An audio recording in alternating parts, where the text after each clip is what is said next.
विद्यार्थी मित्रांनो, स्वागत आहे आपलं ATNV ग्रुपमध्ये. तर आज पाहणार आहोत आपण गणित भाग 1 मधील प्रकरण 3 अंगणिती श्रेणी, ज्यासाठी विकल्पासह गुण आहेत 8. विकल्पासह 8 गुणाचे प्रश्न या प्रकरणावर आधारित परीक्षेत आपल्याला विचारले जातील. तर या प्रकरणाची सुरुवात आहे क्रमिकेपासून.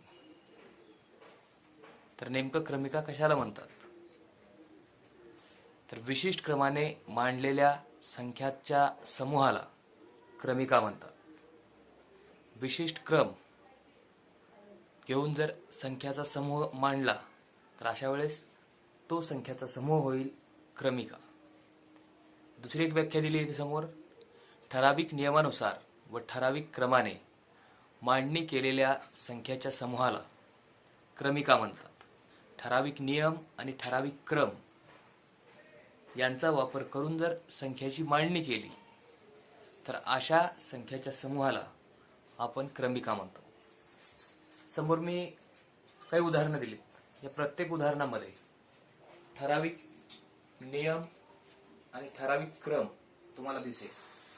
पहिलं उदाहरण आहे आपलं. संख्या 1 2 3 4 5. या जर संख्या पाहिल्या तर या संख्या आहेत नैसर्गिक संख्या. या संख्येमध्ये ठराविक नियम जो की प्रत्येक पुढची संख्या ही मागच्या संख्येपेक्षा 1 ने मोठी, दोन्ही संख्या 1 पेक्षा मोठी 1 ने, तीनही संख्या 2 पेक्षा 1 ने मोठी, चारही संख्या 3 पेक्षा 1 ने मोठी, पाचही संख्या 4 पेक्षा 1 ने मोठी. आणि या क्रमानेच या संख्येची मांडणी आहे. दुसरं उदाहरण क्रमिकेसाठी वापरले मी 2 4 6 8 10. प्रत्येक संख्या, प्रत्येक पुढची संख्या ही मागच्या संख्येपेक्षा 2 ने मोठी. 2 मध्ये 2 मिळवला असता 4, 4 मध्ये 2 मिळवला असता 6, 6 मध्ये 2 मिळवला असता 8, 8 मध्ये 2 मिळवला असता 10. तिसरं उदाहरण 1 4 9 16 25 या पद्धतीने संख्या आहे. या जर संख्येसाठी आपण नियम विचारात घेतला तर लक्षात येईल हे क्रमाने येणाऱ्या नैसर्गिक संख्येचे वर्ग आहे. 1 चा वर्ग 1, 2 चा वर्ग 4, 3 चा वर्ग 9, 4 चा वर्ग 16, 5 चा वर्ग 25. तर हा ठराविक नियम आहे आणि त्या 1 2 3 4 5 चे वर्ग हा ठराविक क्रम तिथं उपयोगात आहे. चौथं उदाहरण 1/5, 1/10, 1/15, 1/20. हे जर उदाहरण पाहिलं तर लक्षात येईल प्रत्येक मागच्या अपूर्णांकामध्ये ती विशिष्ट संख्या आपल्याला वाढ दिसते. छेदाला 2 ने गुणलं 1, 5 1 5, 5 2 10, 5 3 15, 5 20. म्हणजे छेदामध्ये 1 2 3 4 या पद्धतीने गुणाकार इथं केलेला आहे. पाचवं उदाहरण संख्या 7 7 7 7 7. इथे 2 गुणधर्म लक्षात येतील. काही विद्यार्थी म्हणतील या प्रत्येक संख्येमध्ये शून्य मिळवलंय. काही विद्यार्थी म्हणतील प्रत्येक पदाला 1 ने गुणले. दोन्ही नियम बरोबर आहे. शून्य मिळवला असता सुद्धा पुढचे पद मिळू शकतील किंवा 1 ने गुणला असता सुद्धा आपल्याला ती पुढची पद मिळतील. तर हा क्रमिका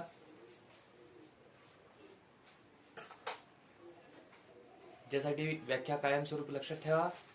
विशिष्ट क्रमाने मांडलेल्या संख्येच्या समूहाला क्रमिका म्हणतात किंवा ठराविक नियमानुसार व ठराविक क्रमाने मांडणी केलेल्या संख्येच्या समूहाला क्रमिका म्हणतात. या पुढे आहे क्रमिकेतील पदे.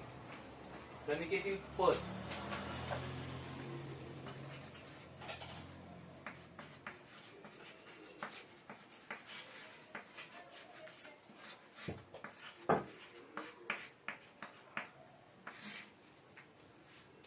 क्रमिकेमधील या प्रत्येक संख्येला आपण पद म्हणतो. 1 हे पहिलं पद, 2 दुसरं, 3 तिसरं पद, 4 चौथं पद, 5 हे पाचवं पद. क्रमिकेतील पदे टी या अक्षराने दर्शवतात. पहिलं पद T1, दुसरं पद T2, तिसरं पद T3, चौथं पद T4, पाचवं पद T5 आणि सामान्य पद n व पद हे Tn ने दर्शवतात. टी याचा अर्थ term, first term, second term, third term आणि n व पद nth टर्म. क्रमिकेतील पदे क्रमिकेतील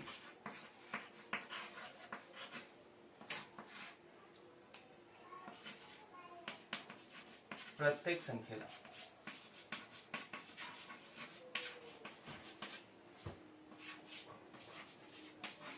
क्रमिकेचे पद म्हणतात.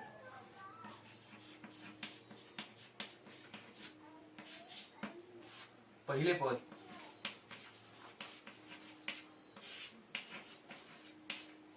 T1, दुसरे पद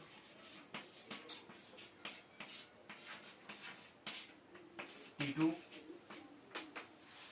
तिसरे पद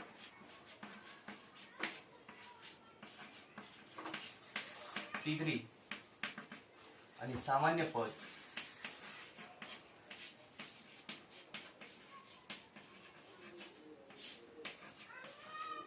ज्याला म्हणतो आपण n-वे पद, जे आपल्याला माहिती नाही ते Tn ने दर्शवतात.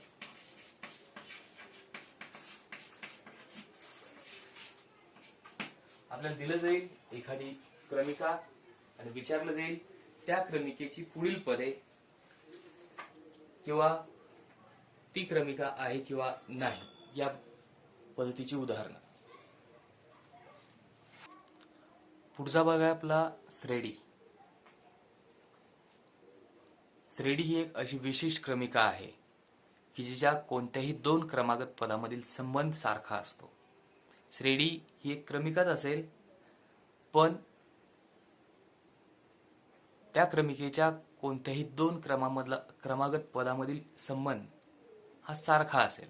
संबंध हा फरक असू शकतो किंवा गुणोत्तर असू शकतो. अंगणित श्रेणीचे मुख्यतः 3 प्रकार आहेत. त्यातला एक प्रकार आपल्याला इथं पाहायचा आहे जो की अंगणिती श्रेणी, जे आपलं प्रकरणाचं नावच आहे अंगणिती श्रेणी. जो श्रेणीचा पहिला प्रकार आपल्याला हा एकमेव प्रकार यावर्षी इयत्ता 10वी मध्ये पाहायचा आहे. तर अंगणिती श्रेणीची व्याख्या पाहू सुरुवातीला. मग दिलेल्या क्रमिकेतील दोन क्रमागत पदामधील साधारण फरक स्थिर असेल तर त्या क्रमिकेस अंगणिती श्रेणी म्हणतात. एक क्रमिका दिली जाईल ज्या क्रमिकेमध्ये दोन क्रमागत पदामधला साधारण फरक हा जर स्थिर असेल, सारखाच येत असेल तर त्या क्रमिकेस अंगणिती श्रेणी म्हणतात.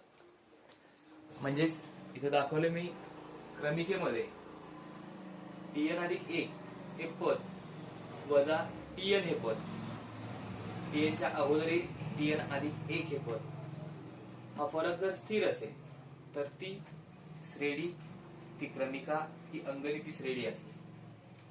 अंगणित श्रेणीतील दोन क्रमागत पदामधील स्थिर फरक, जो फरक स्थिर आहे, सारखाच आहे, तो फरक D या अक्षराने दर्शवतात. D difference. D हा धन, ऋण किंवा शून्य असू शकतो. D ची किंमत येणारा स्थिर फरक हा धनसंख्या असू शकतो, ऋण संख्या असू शकतो किंवा शून्य सुद्धा असू शकतो. आता अंगणित श्रेणीसाठी विचारात घेऊ आपण. समजा अंगणित श्रेणीचे पहिले पद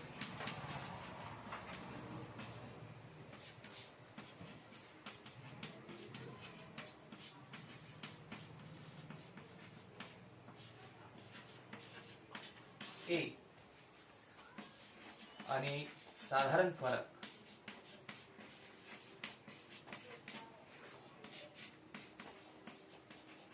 जो स्थिर फरक आहे तो D असेल.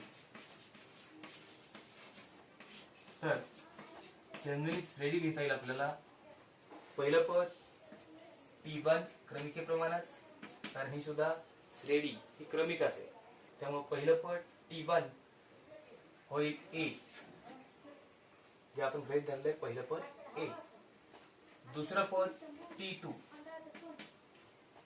होईल आधीचं पद, ज्यामध्ये साधारण फरक D मिळवायचा, म्हणजेच T1 अधिक D. T1 हा A अधिक D. T1 ची किंमत A अधिक D, साधारण फरक. आधीच्या पदात साधारण फरक मिळवला असता आपल्याला, त्या पुढचं पद मिळेल. तिसरं पद मिळेल दुसऱ्या पदात साधारण फरक D मिळवू. दुसरं पद अधिक साधारण फरक D. दुसरं पद A अधिक D आहे, अधिक हे दुसरं पद साधारण फरक D मिळवला असता, हे होईल A अधिक 2D. पहिलं पद A, दुसरं पद A अधिक D, तिसरं पद A अधिक 2D.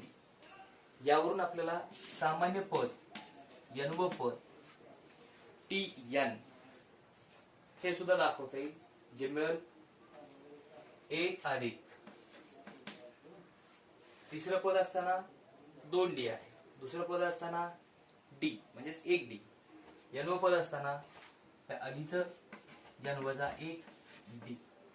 तर या पद्धतीने आपल्याला ती अंगणिती श्रेणी लिहिता येईल. महत्वाचा भाग, त्या क्रमिकेमध्ये येणारा क्रमागत पदामधील साधारण फरक हा स्थिर असला पाहिजे, सारखाच असला पाहिजे.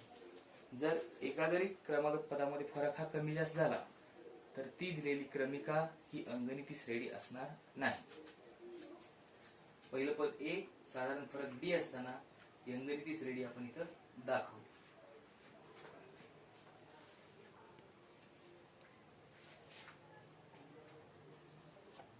याचं उदाहरण घेऊ शकतो आपण कोणतंही. या अगोदर आपण 5 उदाहरणं पाहिली, त्यापेक्षा वेगळं उदाहरण जर घ्यायचं असेल तर घेता येईल 2, 4, 6, 8, 10. एक अंगणित श्रेणी ज्यामध्ये क्रमागत पदामधील फरक हा 2 होईल. 4 वजा 2 2, 6 वजा 4 2, 8 वजा 6 2, 10 वजा 8 2. दुसरं उदाहरण 1, 3, 5, 7, 9. विषम संख्या घेतल्या. या विषम संख्येमध्ये सुद्धा क्रमागत पदामध्ये फरक हा 2च आहे.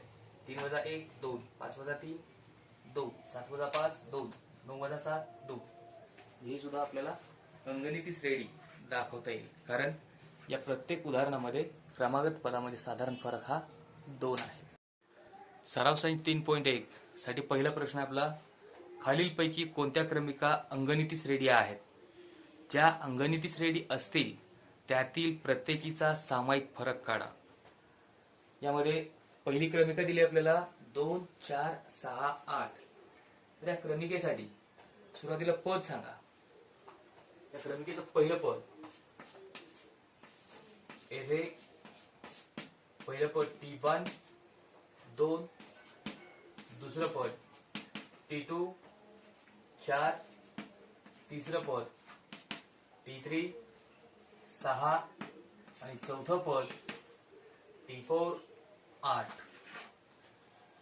4 पद आपल्याला दिलेली सर्व पदे आपल्याला सुरुवातीला लिहून घ्यावी लागतील.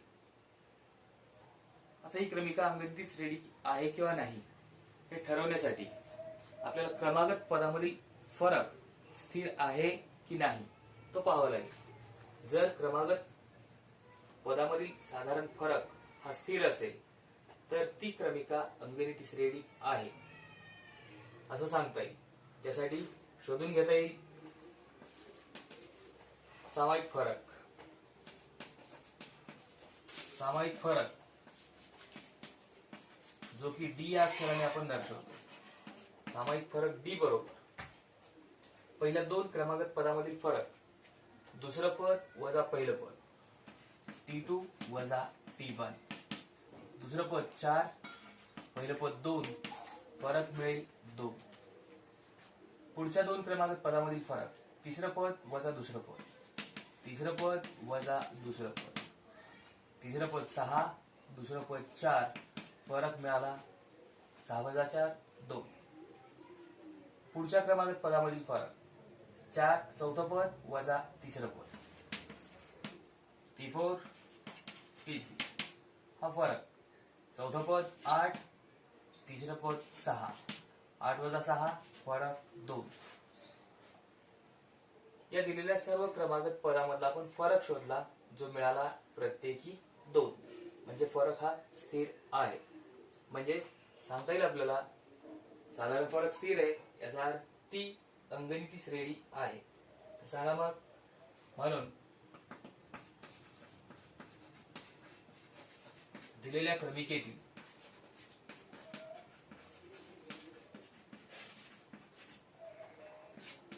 क्रमागत पदामधील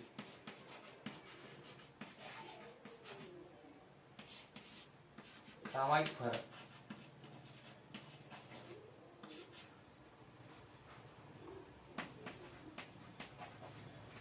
स्थिर आहे.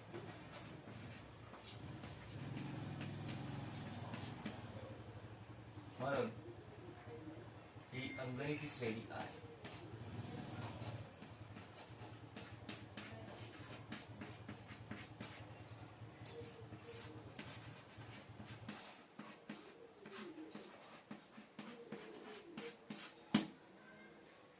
प्रश्नातील आपल्याला अंगणित श्रेणी असतील, त्यातील प्रत्येकाचा सामायिक फरक सांगायचा. सामायिक फरक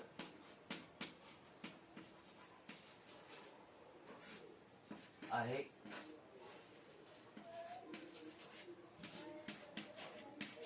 D2.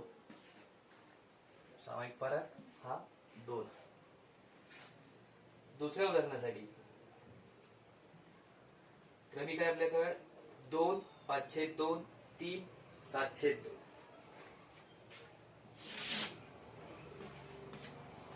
2 5/2 3 आणि 7/2.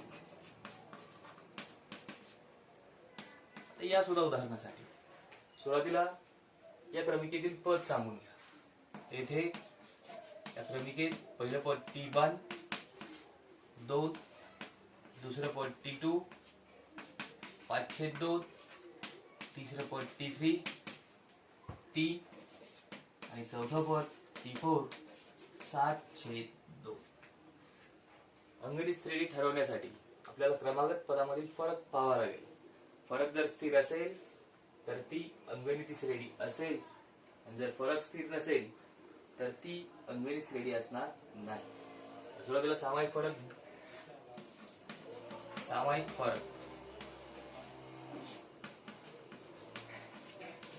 D या अक्षराने आपण करतो. पहिल्या 2 क्रमागत पदामधील फरक, दुसरं पद वजा पहिलं पद, दुसरं पद 5/2 वजा पहिलं पद 2. आता एक अपूर्णांक एक पूर्णांक आहे. 2च्या छेदात येण्याचा 1 छेद समान करून घेऊन आपल्याला फरक मिळेल. 5×1 5 वजा 2×2 4/2. 5×1 5 2×4 छेदाचा गुणाकार 2×2. 5 वजा 4 फरक मिळेल 1/2.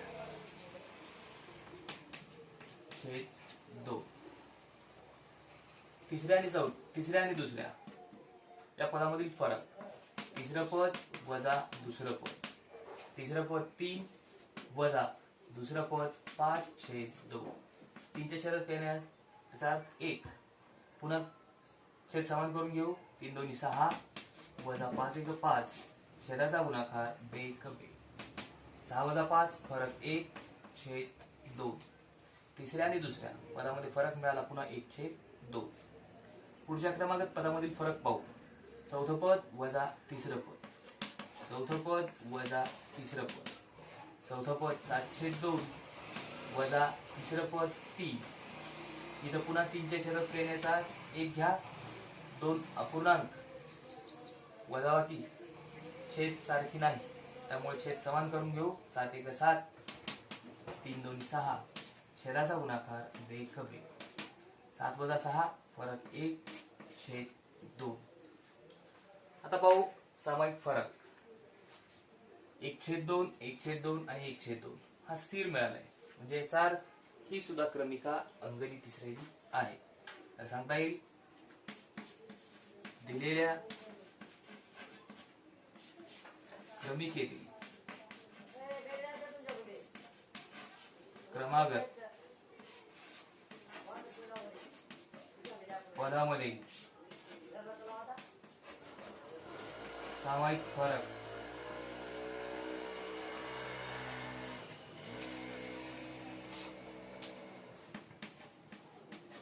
स्थिर आहे.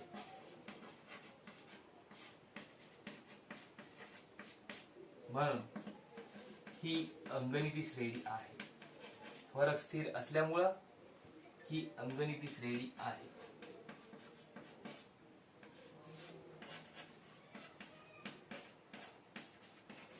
आपल्याला तो सामायिक फरक सांगायचा आहे अंगनिती श्रेणी असेल तर. म्हणून सामायिक फरक D आहे 1/2.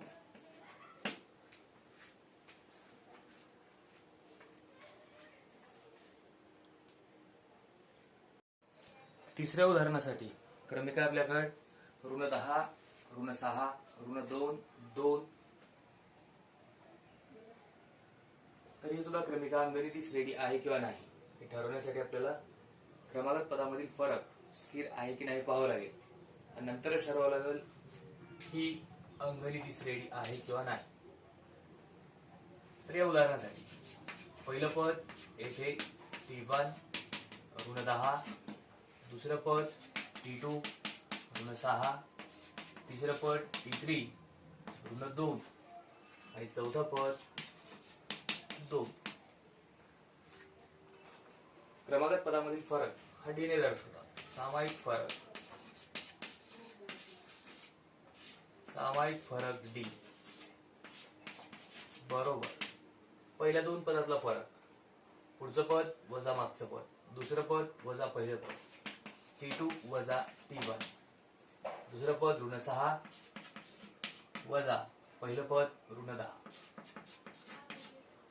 -6 ऋण गुणिले ऋण धन 10. -6 अधिक 10 वजाबाकी मिळेल 4, कारण 10 मोठा आहे 6 पेक्षा. ऋण धन संख्या असल्या कारणामुळे फरक घ्यावा लागेल, जो मिळेल 4. तिसरं पद आणि दुसरं पद यातला फरक, तिसरं पद वजा दुसरं पद, तिसरं पद -2 वजा दुसरं पद -6. इथे सुद्धा सोडून घ्या. -2 ऋण गुणिले ऋण धन 6. -2 अधिक 6 ऋण धन संख्या आहेत, फरक घ्यावा लागेल. मोठी संख्या 6 आहे 2 पेक्षा, त्यामुळे फरक मिळेल धन 4. चौथं पद वजा तिसरं पद, पुढच्या 2 क्रमागत पदामधील फरक, चौथं पद 2 वजा तिसरं पद -2, चौथं पद 2, तिसरं पद -2. चिन्हाचा गुणाकार होईल 2 अधिक 2, 2 धनसंख्येची बेरीज 4. आता इथं पुन्हा जर सामायिक फरक पाहिला तर क्रमागत पदामधला फरक मिळाला आपल्याला 4. म्हणजेच दिलेल्या क्रमिकेतील क्रमागत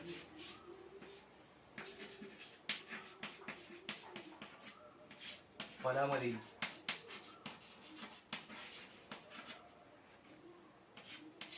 सामायिक फरक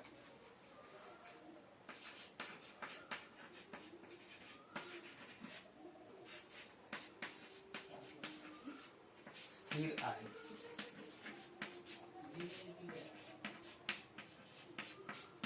म्हणून ही अंगनिती श्रेणी आहे.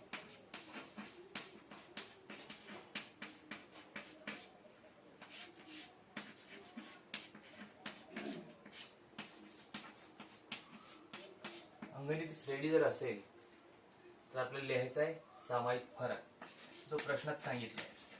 सामायिक फरक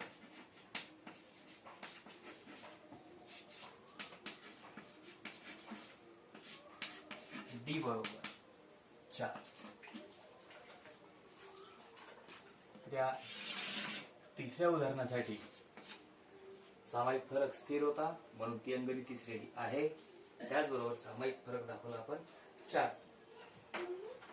चौथ्या उदाहरणासाठी क्रमिक आहे आपल्याकडे 0.3, 0.33 आणि 0.333. ही सुद्धा क्रमिका अंगनिती श्रेणी आहे की नाही हे ठरवण्यासाठी आपल्याला शोधून घ्यावं लागेल सामायिक फरक. तर सांगू मग या क्रमिकेसाठी येथे T1 पहिलं पद 0.3, दुसरं पद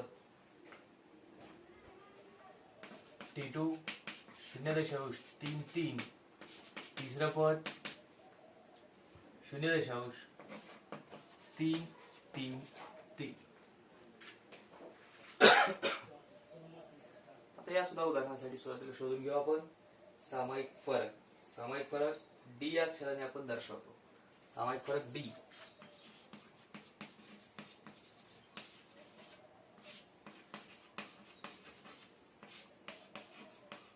पहिल्या दोन पदातला फरक येत असताना दुसरं पद वजा पहिलं पद, पुढचं पद वजा त्या आधीचं पद T2 वजा T1, दुसरं पद 0.33 वजा पहिलं पद 0.3. आता जर हा फरक घ्यायचा म्हणला तर लक्षात आलं पाहिजे दशांश पुढं इथं दोन पद आहेत, दशांश पुढं इथं एक पद आहे. सारखी पद करून घ्या. हे होईल 0.3 याचा अर्थ 0.30 आणि हा फरक मिळेल 3 वजा 0 3, 3 वजा 3 0.0.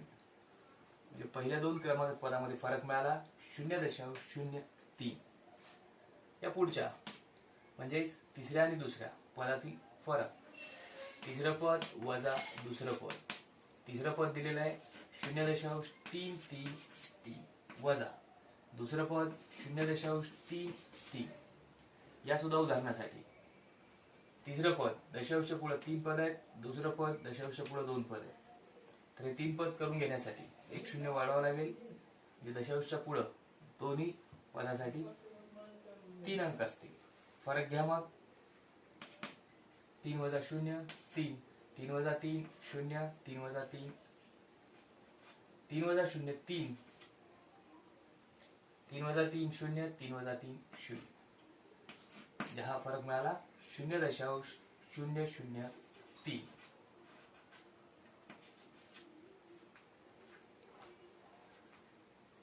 तीनच पद दिलेत त्यामुळे फरक दोन वेळेस शोधता येईल आपल्याला. फरक मिळाले आपल्याला 0.03 आणि 0.003. फरक सारखे आहेत का? नाही. म्हणून दिलेल्या क्रमिकेतील क्रमांक पदामध्ये सामायिक फरक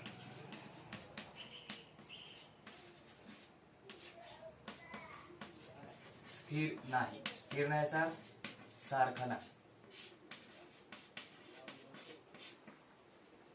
इथं दशांश 0.03 आहे, इथं दशांश 0.3 आहे, सारखा नाही. म्हणून ही अंगनिती श्रेणी नाही.